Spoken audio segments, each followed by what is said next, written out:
Hello friends, ఈరోజు పాలకూర and మెంతి కూర కలిపి పాలకూరని ఇలా నీట్గా కడిగేసుకునేసి ఇప్పుడు కందిపప్పు తీసుకున్నాము.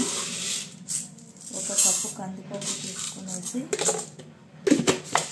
కందిపప్పుని బాగా శుభ్రం చేయాలండి. చూడండి, కందిపప్పుని బాగా శుభ్రం చేసి ఉంచాను.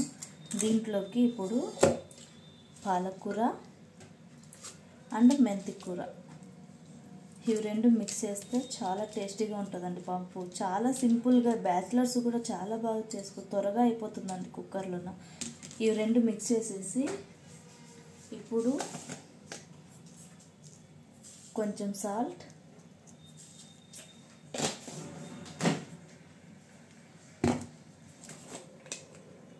కొంచెం హాఫ్ స్పూన్ పసుపు అండ్ 1 స్పూన్ కారం. మేము కొంచెం కారం తక్కువనే తింటామండి. మీరు ఒకవేళ కారం తినే వాళ్ళైతే కొంచెం కారం వేసుకోండి, బాగుంటుంది. తర్వాత చింతపండు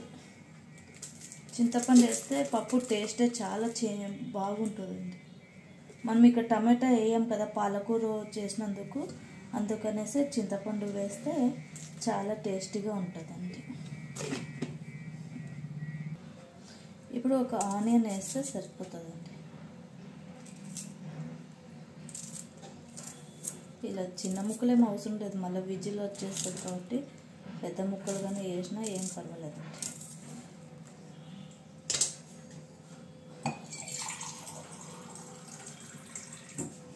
వాటర్ వేసేస్తున్నా.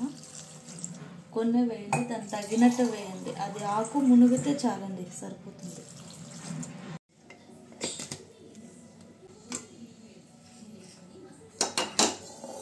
చూడండి ఫ్రెండ్స్, అయిపోయింది. పప్పు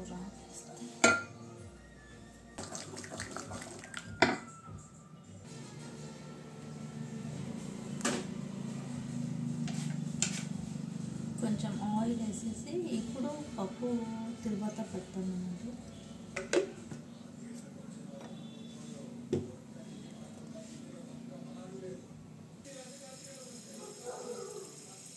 వెల్లుల్లి,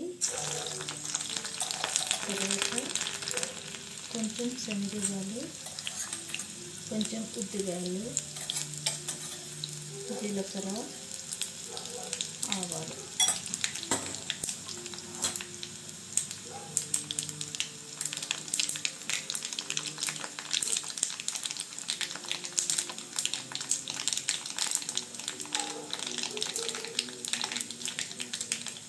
తర్వాత ఎండుమిర్చి.